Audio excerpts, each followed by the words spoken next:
Loop a mini resistance band around one foot and the opposite hand as demonstrated. Start in tabletop position with your hands under your shoulders and your knees under your hips as demonstrated. Create a stable shoulder position by screwing your hands into the floor, right hand clockwise and left hand counterclockwise. Draw your belly button in towards your spine and extend one arm with thumb pointing up to the ceiling while simultaneously extending the opposite leg, keeping it straight. Avoid rotating through the hips and the rest of your body, keeping everything in a straight line.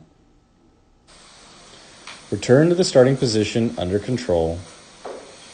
Rebrace your core and repeat. Repeat for a set number of repetitions before switching sides of the body.